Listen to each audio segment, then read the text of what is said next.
नमस्कार बच्चों, मैं डॉक्टर अनीता सिंह चौधरी आपका स्वागत करती हूँ राजस्थान सरकार और वेदांता के CSR इनिशिएटिव ई कक्षा में, जिसके टेक्निकल पार्टनर हैं मिशन ज्ञान। जैसा कि कल हम लोगों ने पढ़ा आपकी 10th क्लास की फर्स्ट फ्लाइट बुक का second chapter Nelson Mandela a long walk to freedom. उसमें हमने इनॉग्रेशन सेरेमनी के बारे में पढ़ा पार्ट 1 में, और आज हम पढ़ेंगे पार्ट 2 में कि नेल्सन मंडेला जी और आगे इस बारे में क्या बताते हैं जो उन्होंने उस दिन अनुभव किया जिस दिन वो शपथ ले रहे थे राष्ट्रपति बनने की, क्योंकि दक्षिण अफ्रीका में सबसे पहली बार अश्वेत सरकार बन रही थी और उसके प्रथम राष्ट्रपति बनाया जा रहा था नेल्सन मंडेला जी को।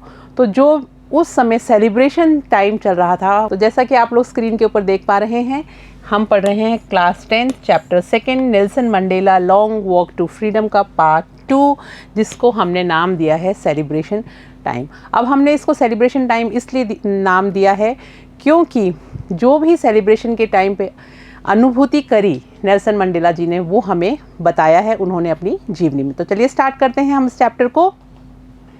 A few moments later, we all lifted our eyes in awe as a spectacular array of South African jets. यानी moments का मतलब होता है क्षण, कि a few moments later यानी कि कुछ क्षणों के बाद में we lifted our eyes in awe यानी आदर और विस्मय के साथ, awe का मतलब होता है आदर और विस्मय के साथ हम लोगों ने अपनी आँखों को ऊपर उठाया as a spectacular array यानी एक बहुत ही, स्पेक्टेकुलर का मतलब होता है बहुत ही भव्य, array of South African jets.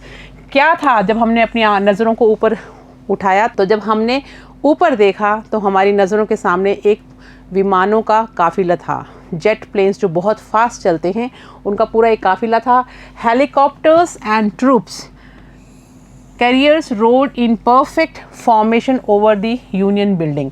और क्या क्या चीज़ें थी, जेट प्लेन्स के साथ साथ में हेलीकॉप्टर्स थे और ट्रुप कैरियर्स भी थे।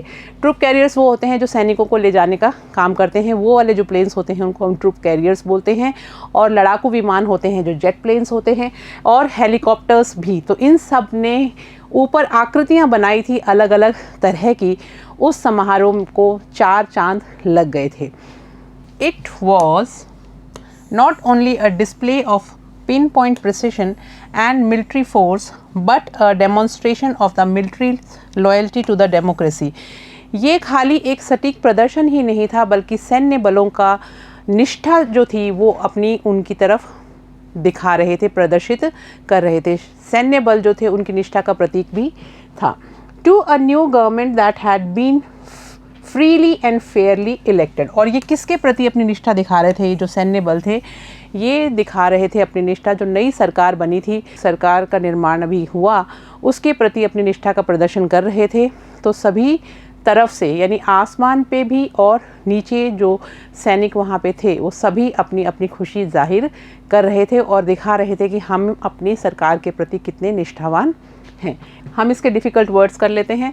मोमेंट्स यानी क्षण, आओ यानी आदर भरा विस्मय, स्पेक्टेकुलर यानी भव्य, एरे यानी पंक्ति व्यू, जो पंक्ति व्यू वो जो हवाई जहाज़ थे वो ऊपर बना रहे थे। जेट्स तीव्रगामी जो विमान होते हैं उनको कहा जाता है।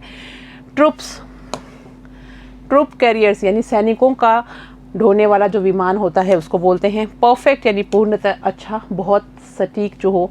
फॉर्मेशन यानी संरचना जो ऊपर प्लेन कर रहे थे। डिस्प्ले यानी प्रदर्शन। पिन पॉइंट यानी सटीक। प्रिसिशन यानी परिशुद्धता। और मिलिट्री यानी फोर्स यानी सैन्य बल। तो चलते हैं आगे पढ़ते हैं।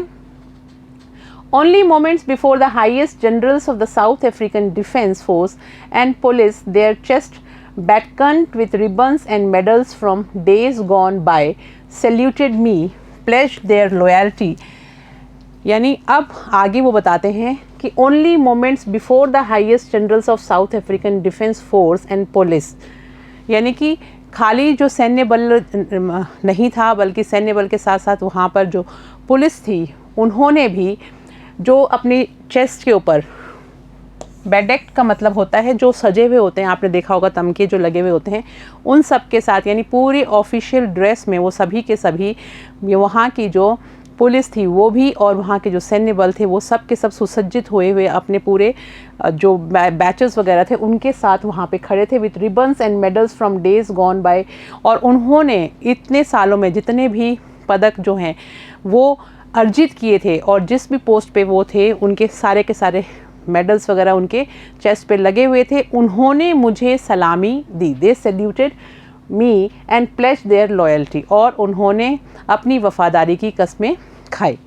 आई वॉज नॉट अनमाइंडफुल, अनमाइंडफुल का मतलब होता है अनजान, कि मैं इस चीज़ से अनजान नहीं हूँ कि of the fact that not so many years before, इस चीज़ से बिल्कुल भी अनजान नहीं हूँ कि कुछ सालों पहले तक, जिसमें अभी ज़्यादा समय नहीं हुआ है, would not have saluted but arrested me, कि ये ही जो पुलिस थी ये लोग मुझे क्या करते थे, सैल्यूट जो आज कर रहे हैं, कुछ साल पहले तक ये लोग मुझे अरेस्ट करते थे। क्योंकि जैसा कि हमने देखा कि नेल्सन मंडेला जी पूरे 30 साल तक जेल में रहे, तो वो बताना चाह रहे हैं कि आज वो लोग मेरे प्रति अपनी निष्ठा प्रस्तुत कर रहे थे, क्योंकि मैं अब साउथ अफ्रीका का अश्वेत प्रेसिडेंट बनने के लिए शपथ ले रहा था, तो वो अपनी निष्ठा प्रदर्शित करने के लिए आए थे। पूरा यूनिफॉर्म में अच्छी तरह से वो वेल ड्रेस्ड थे और मुझे उन लोगों ने सबने सैल्यूट किया।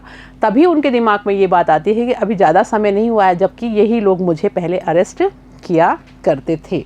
फाइनली अ शेवरन, शेवरन यानी कि किसी तरह की भी जो आकृति होती है, फाइनली आखिरकार a chevron of Impala jets. Impala jets यानी ये एक तरह के विमान होते हैं जो बहुत फास्ट तेज चलते हैं। Smoke trail of the black red green blue gold of the new south African flag. उन्होंने आसमान से अलग अलग रंगों के जो धुएं थे वो छोड़ना शुरू किया और उन्होंने साउथ अफ्रीकन फ्लैग की आकृति वहाँ पर बनाई। और उसमें कौन कौन से कलर्स थे वो आप देखिए, black red green and blue, ये 4 कलर जो थे वो उन्होंने आसमान से उसकी आकृति बनाई। और जो फ्लैग के कलर्स हैं उसी को छोड़ते हुए, उसका धुआं छोड़ते हुए बहुत ही खूबसूरत आकृति आसमान में नज़ारा ऐसा था जो बिल्कुल देखने लायक था। स्मोक ट्रेल का मतलब होता है धुएं के चिन्ह, रेखा चिन्ह से बनी हुई आकृति। ऑल्दो यानी यद्यपि और रिपब्लिक यानी गणराज्य। The day was symbolized for me by the playing of our 2 national anthems। अब वो ये कहते हैं कि यह जो दिन था इसमें एक प्रतीकात्मक चीज़ जो उनको देखने को मिली वो ये थी कि इस दिन 2 नेशनल एंथम गाए गए। And the vision of whites singing Nkosi Sikelel iAfrika, यानी कि पहला जो राष्ट्रगान गाया गया उसका नाम था निकोसी सेकेलिल आई अफ्रीका। ये जो श्वेत लोग थे उन्होंने गाया। And black singing die stem the old anthem of the republic, यानी गणराज्य का पुराना जो हमारा एंथम था, नेशनल एंथम जो उनका था, वो किसने गाया? जो डाई स्टेम नाम से था, वो अपने गणराज्य के प्रति वफादारी दिखाने के लिए जो अश्वेत लोग थे उन्होंने गाया। तो 2 तरह के नेशनल एंथम उस दिन गाए गए।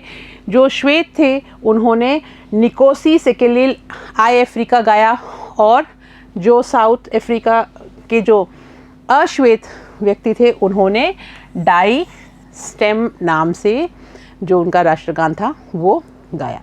Although that day neither group knew, हालांकि उस दिन कोई सा भी ग्रुप, neither group knew the lyrics of the anthem they once despise they would soon know the words by heart. Despised मतलब होता है घृणा करना, कि दोनों ही यानी श्वेत और अश्वेत वो जो गा रहे थे नेशनल एंथम, उनको एक दूसरे के एंथम से कोई भी घृणा नहीं थी। और ऐसा आने वाले समय में हम देखेंगे कि ये एंथम उन लोगों को बाय हार्ट भी हो जाएगा। On the day of the inauguration I was overwhelmed with a sense of history, यानी कि ओवरवेल्म्ड मतलब होता है अभिभूत था, कि आज के दिन मैं इस चीज़ से अभिभूत था कि इतिहास में ये जो दिन है ये लिखा जाएगा कि इस दिन अश्वेत गणराज्य की स्थापना हुई, अश्वेत प्रेसिडेंट ने पहली बार शपथ ली। In the first decade of the 20th century, a few years after the bitter Anglo Boer war and before my own birth. अब वो अपने बारे में कुछ चीज़ें बताते हैं कि मेरे जन्म से पहले और जब ये कड़वा एंग्लो बोर जब युद्ध चल रहा था, ख़त्म हुआ था और उनका जन्म हुआ था, उस समय की कुछ घटना के बारे में बताते हैं वो कि in the first decade of the 20th century, यानी कि 20वीं शताब्दी के प्रथम दशक में वो याद करते हैं कि बिटर एंग्लो बोर वॉर के बाद में और उनके जन्म से पहले, before my own birth, the white skin people of South Africa. क्या याद करते हैं कि जो श्वेत लोग थे अफ्रीका के, उन्होंने क्या किया, peoples of South Africa patched up. Decade मतलब होता है दशक और वॉर का मतलब होता है युद्ध, डिस्पाइट मतलब घृणा करते थे और लिरिक्स जो मतलब होता है बोल। जैसे हम कोई भी पोइट्री होती है या गीत होता है उसके जो बोल होते हैं उनको हम लिरिक्स बोलते हैं।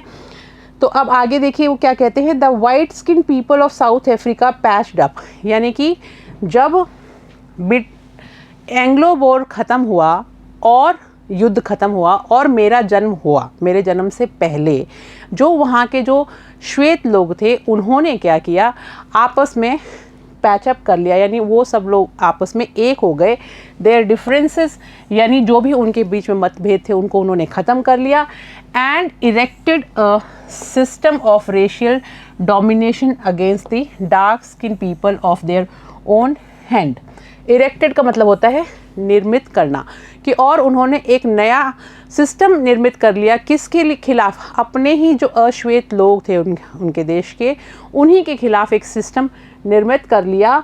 और the structure they created form the basis of one of the harshest most inhuman societies the world has ever known. और उन्होंने एक अमानवीय, इनह्यूमन यानी अमानवीय काम किया, जिससे कि उन्होंने अपने ही लोगों के खिलाफ वो लोग हो गए।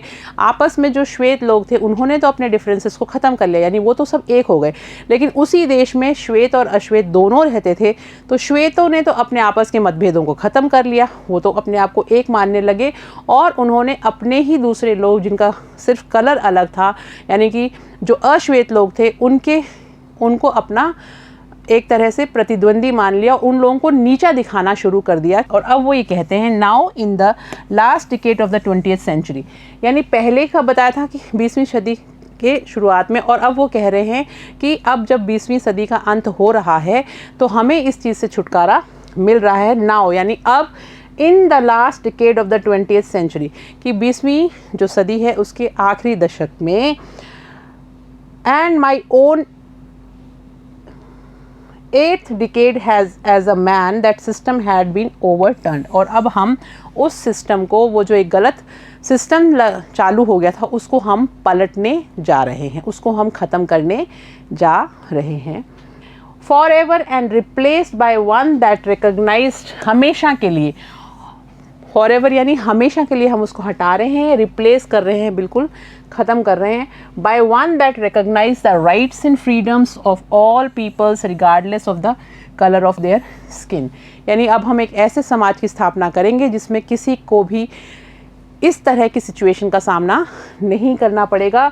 जो लोग हैं उनको जो स्किन का जो भेदभाव है उसका सामना नहीं करना पड़ेगा, उनको आज़ादी होगी, उनको सारे के सारे जो राइट्स हैं वो भी प्राप्त होंगे। अनइमेजिनेबल मतलब होता है अकल्पनीय, सेक्रीफाइस यानी बलिदान, करेज मतलब होता है साहस, और रीपेड का मतलब होता है दोबारा से पुनर्भुगतान करा जाना। That day had come about through the unimaginable sacrifices of thousands of my people।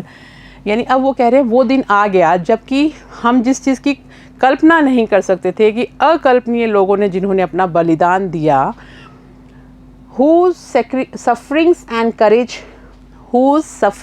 courage can never be counted or repaid। यानी उनका जो साहस है वो, उसका दोबारा से कभी भी पुनर्भुगतान नहीं किया जा सकता। यानी जिस चीज़ के लिए उन्होंने लड़ाई लड़ी थी, ये लड़ाई बहुत पुरानी हो, कहते हैं कि मैं तो बाद में आया हूँ, मेरे आने से पहले जब इस चीज़ के खिलाफ जो लड़ाई शुरू हो गई थी, जो विरोध शुरू हो गया था, जिन लोगों ने शुरू किया था, वो लोग अब आज यहाँ पर नहीं हैं. Can never be counted or repaid. I felt that day as I have on so many other days. That was simply the sum of all those African patriots who had gone before me. तो वो कहते हैं कि आज का दिन उन लोगों को समर्पित है जिन्होंने बलिदान दिया, शुरुआत करी इस संघर्ष की, और ये जो संघर्ष है ये बढ़ते बढ़ते आखिर में हम लोग जो हैं वो आज़ाद हुए और हमें न्याय की प्राप्ति हुई.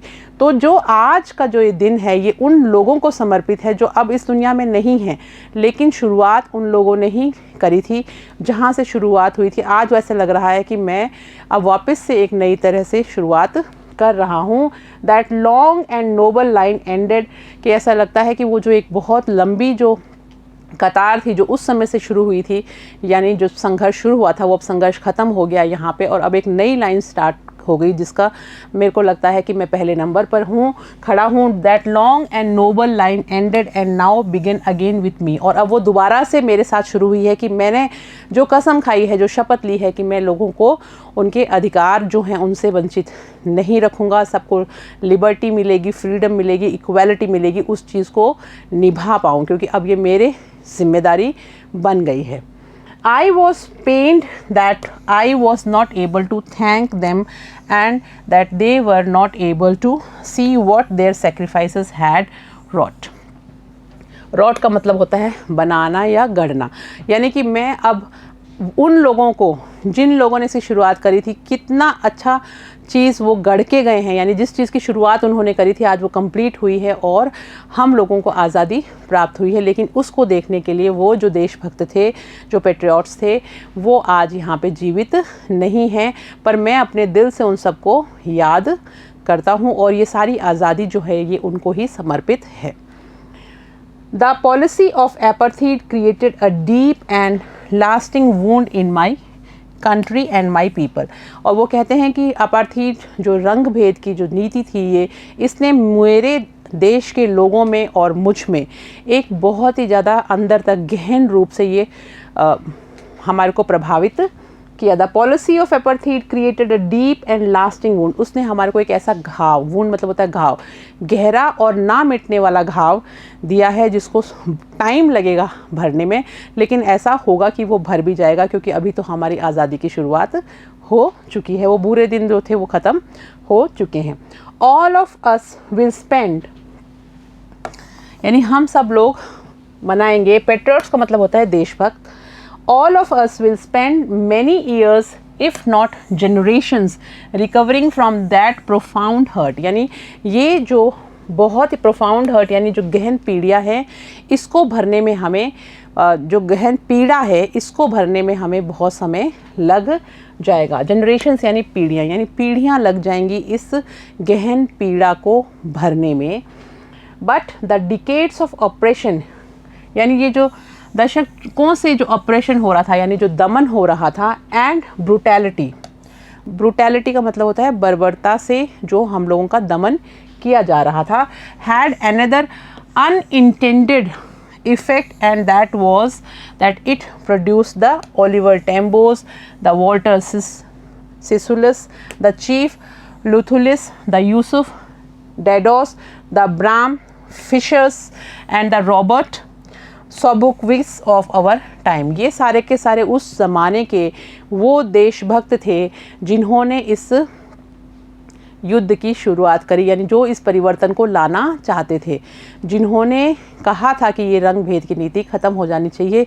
इसमें इतने बड़े बड़े लोगों के इन्होंने नाम दिए हैं. और अनइंटेंडेड का मतलब होता है बिना इरादे के, इनका कोई इरादा नहीं था किसी कि आगे इनको फ़ायदा होगा या नहीं होगा, ये कामयाब होंगे या नहीं होंगे, लेकिन इन्होंने एक अच्छे काम की शुरुआत कर दी थी. इसके पीछे ये सारे लोग हैं जो आज यहाँ पे उपस्थित नहीं हैं, तो उन सब का नाम लेके वो उनको अपनी श्रद्धांजलि भी अर्पित कर रहे हैं और कह रहे हैं कि जो आज हमें स्वतंत्रता मिली है उन सब के सूत्रधार ये सारे के सारे देशभक्त हैं. Men of such extraordinary courage, और उन लोगों के लिए वो क्या कहते हैं कि ऐसे व्यक्ति जिनके अंदर एकदम एक्स्ट्रा ऑर्डिनरी साहस भरा हुआ था. एक्स्ट्रा ऑर्डिनरी का मतलब होता है असाधारण। असाधारण साहस के धनी हैं वो लोग। विजडम, और विजडम यानी बुद्धिमानी, एंड जेनरोसिटी, और जेनरोसिटी का मतलब होता है उदारता। ये सब चीज़ें उन व्यक्तियों में थी, इसीलिए इसकी शुरुआत हुई। और आज वो जो शुरुआत उस समय की गई थी, उसके कारण हम लोगों को ये आज़ादी प्राप्त हो गई है। That there like may never be known again, यानी कि अब उन लोगों के अंदर ये जो सारी की सारी चीज़ें थी, वैसा अब दोबारा हमें देखने को नहीं मिलेगा। Perhaps it requires such depth of operation, हालांकि इसके लिए उतनी ही गहराई से, जैसे कि कोई दमन करता है, बहुत ज़्यादा गहराई से जब किसी का दमन किया जाता है, to create such heights of character. तो इस तरह के पात्र बनने के लिए, उसकी हाइट्स तक पहुंचने के लिए, उसको बनाने के लिए, perhaps it requires such depth of operation to create such heights of character, यानी इस तरह का व्यक्तित्व का निर्माण करने के लिए बहुत ज़्यादा आदमी को हिम्मत रखनी पड़ती है। और कितने ज़्यादा वो लोग इस दमन से पीड़ित थे, लेकिन फिर भी उन्होंने इसका सामना किया और वो डटे रहे और अडिग रहे, खड़े रहे और अपनी जान गंवा दी, बलिदान दे दिया, लेकिन अपने संघर्ष को ख़त्म होने नहीं दिया। My country is rich in the minerals and James, वो कहते हैं कि मेरा जो देश है वो खनिजों में और स्टोन्स में, यानी रत्नों में बहुत ज़्यादा धनी माना जाता है। That lie beneath it's soil, beneath का मतलब होता है नीचे, और सॉइल यानी ज़मीन। और ये सब कहाँ मिलती हैं? वहाँ की जो ज़मीन है उसके नीचे ये सारे के सारे रत्न मिलते हैं। But I have always known that it's greatest wealth is it's people, लेकिन मैं तो सिर्फ इतना जानता हूँ कि दक्षिण अफ्रीका की जो संपत्ति है वो यहाँ के लोग हैं, यहाँ के जेमस्टोन्स नहीं हैं। यहाँ के लोग ही यहाँ की संपत्ति हैं, जो इतने समय से संघर्ष करते रहे, वो ही यहाँ के जेम्स हैं। Finer and truer than the purest diamond, और वो इतने ज़्यादा फाइन हैं, इतने ज़्यादा प्योर हैं, जैसे कि एक हीरा होता है। क्योंकि आप लोग जानते हैं दक्षिण अफ्रीका में हीरा मिलता है, तो वो कह रहे हैं कि हमारे देश की संपत्ति ये हीरे मोती ये सब नहीं है। हमारे देश की संपत्ति क्या है?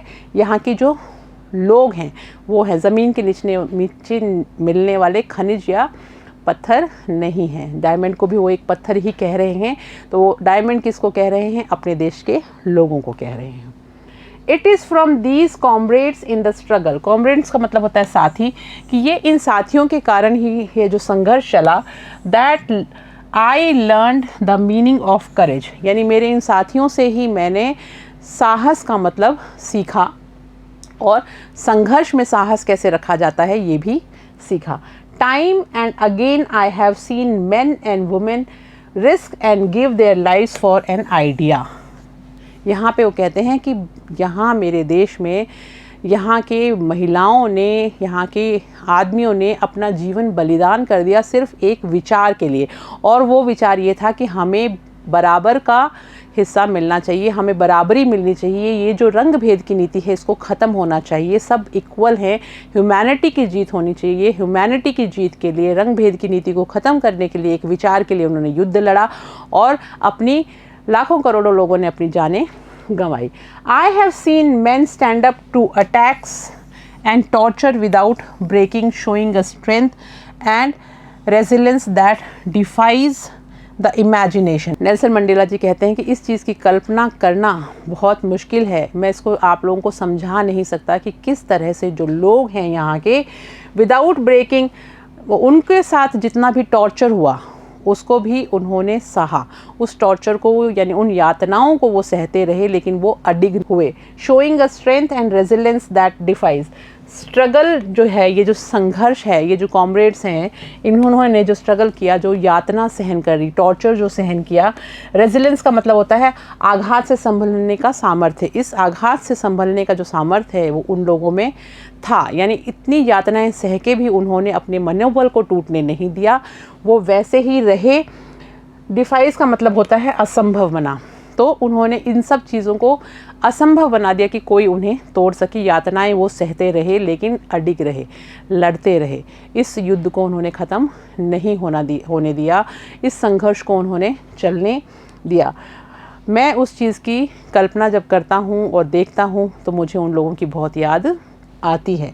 I learn that courage was not the absence of fear. मैंने देखा कि जो हिम्मत है, साहस है, वो किससे आती है? Was not the absence of fear but, यानी कि अगर हमने अपने अंदर से डर को हटा दिया तो हम सही मायनों में साहसी हैं। ऐसा नहीं है। यहाँ पे दो बातें कहते हैं लेखक, यानी कि नेल्सन मंडेला जी दो चीज़ें कहते हैं कि असली साहस ये नहीं है कि आप अपने अंदर से डर को ख़त्म कर दें। असली साहस वो है कि आप डर के ऊपर जीत प्राप्त करें, ट्रिम्फ ओवर इट, यानी उसके ऊपर विक्ट्री प्राप्त करें। तो ये बहुत इम्पॉर्टेंट लाइन है इस चैप्टर की कि आखिर में असली साहस वो है जिसका मतलब ये नहीं है कि आप अपने डर को ख़त्म करें। अपने डर को ख़त्म करना असली साहस नहीं है। असली साहस ये है कि आप अपने डर को ओवरकम करें, अपने डर के ऊपर जीत प्राप्त कर लें।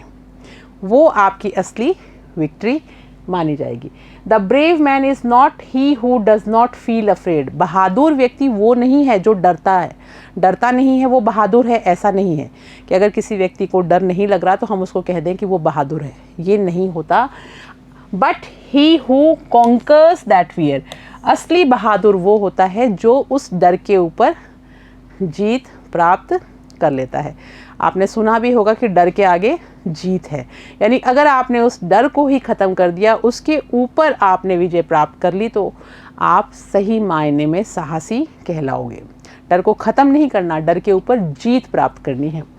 No one is born hating another person because of the colour of his skin. अब आगे वो कहते हैं कि अब दुनिया में ये जो रंग भेद की नीति है, इसका उदाहरण सबके सामने प्रस्तुत होगा।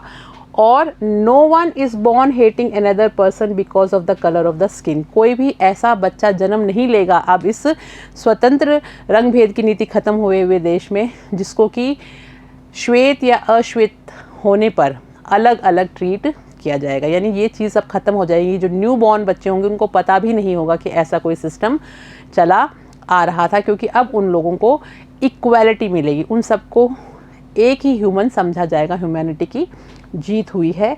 और हिज बैकग्राउंड और हिज रिलीजन, यानी अब उसको किसी भी तरीके के रूप में डिस्टिंग्विश नहीं किया जाएगा। ना तो उसकी जाति के कारण, प्रजाति के कारण किया जाएगा, ना ही उसका जो बैकग्राउंड है, उसकी जो पृष्ठभूमि है, उसके आधार पे भी उसको अलग नहीं समझा जाएगा। और हिज रिलीजन, और ना ही उसको धर्म के आधार पर अलग माना जाएगा। सब चीज़ें अब सर्वधर्म समान वाली बात यहाँ पर होगी। सब जातियाँ एक हैं, सब धर्म एक हैं, सब लोग एक हैं। इस चीज़ को अब सब मानेंगे। People must learn to hate and if they can learn to hate they can be taught to love, for love comes more naturally to the human heart than its opposite। यानी जैसा कि हम जानते हैं, इसको बहुत अच्छे तरीके से मैं आपको समझाती हूँ कि लव का ऑपोजिट होता है हेट, कि लोगों को नफ़रत करनी आनी चाहिए। नेल्सन मंडेला जी कहते हैं कि लोगों को नफ़रत करनी आनी चाहिए, क्योंकि जब लोग नफ़रत कर सकते हैं तो वो प्यार करना भी सीख सकते हैं, उनको प्यार करना भी सिखाया जा सकता है, क्योंकि प्यार करना तो बहुत नेचुरल है, वो तो बहुत ईजिली आ जाएगा।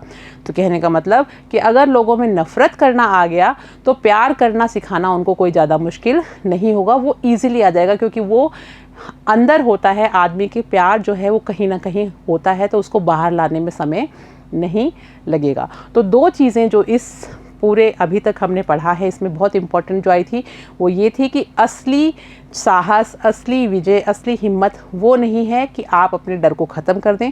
आप अपने डर के ऊपर जब विजय प्राप्त कर लेते हैं, वो ही एक असली साहस होता है। दूसरी चीज़ कि अगर किसी को नफ़रत करना सिखाया जा सकता है, हेट करना सिखाया जा सकता है, आप सिखाओ, कोई दिक्कत नहीं है, लेकिन अगर उसको नफ़रत करनी सिखाई जा सकती है तो उसको प्यार करना तो बहुत आराम से सिखाया जा सकता है। बिकॉज प्यार जो है वो हमारे अंदर है, इनहेरेंट है। नफ़रत तो हमें करनी पड़ती है, लेकिन प्यार तो हमारे अंदर होता है, तो उसमें ज़्यादा समय नहीं लगेगा। ट्रिम्फ मतलब होता है विजय, ब्रेव यानी बहादुर, और कॉन्कर्स यानी जीतता है। Even in the grimmest times in prison, यानी ग्रीमेस्ट का मतलब होता है बहुत ही जो अप्रिय समय उन्होंने जेल में गुजारा, प्रिजन में गुजारा। When my comrades and I were pushed to our limits, यानी कि जब वो कहते हैं कि मेरे साथी और मुझ लोगों को यातनाएं इतनी ज़्यादा दी जाती थी कि उसकी हाइट्स हो जाती थी। I would see a glimmer of humanity, तब भी मुझे in one of the guards, जो वहाँ पे जो लोग मुझे यातनाएं देते थे उनमें से जब एक गार्ड के अंदर हल्की सी ह्यूमैनिटी दिखी, यानी हमने देखा कि उनको भी बुरा लगा, उस व्यक्ति को भी बुरा लगा, उस गार्ड को भी, कि वो लोग हमें यातनाएं दे रहे हैं, तब मुझे ये चीज़ महसूस हुई कि अच्छाई हर इंसान के अंदर होती है। Perhaps just for a second, चाहे वो शायद एक ही क्षण के लिए मुझे दिखाई दी हो, but it was enough to reassure, लेकिन ये दोबारा से reassure का मतलब होता है आश्वस्त करना, कि इस चीज़ को आश्वस्त करने के लिए बहुत मददगार साबित हुई कि मुझे लगा कि जो हम कर रहे हैं, जो हम संघर्ष कर रहे हैं वो बिल्कुल सही है, यानी कि ये लोग हमारे साथ गलत कर रहे हैं, इस चीज़ का इनको एहसास है कि ये लोग हमें गलत यातनाएं दे रहे हैं।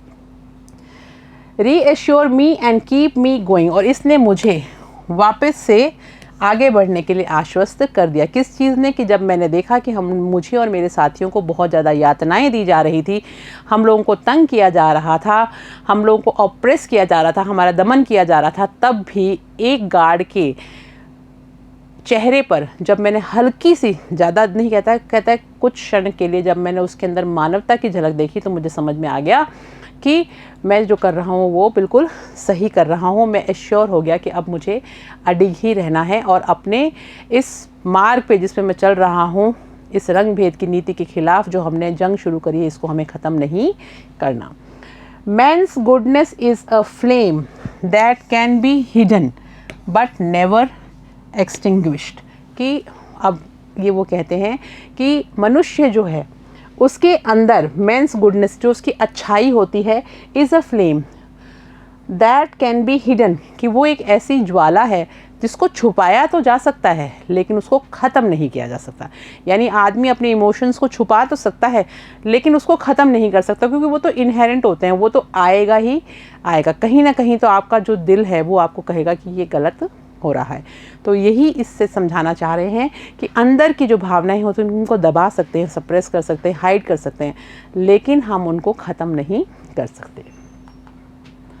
अब चलते हैं हम इसके ओरल कॉम्प्रिहेंशन चेक पे। आज मैं सिर्फ आप लोगों को इसके क्वेश्चंस जो हैं उनके मीनिंग बताऊंगी और कल की क्लास में हम इसके क्वेश्चन के आंसर्स भी करेंगे। आप लोग भी कोशिश करिएगा आंसर करने की। क्वेश्चंस मैं आपको समझा देती हूँ। What do the military generals do?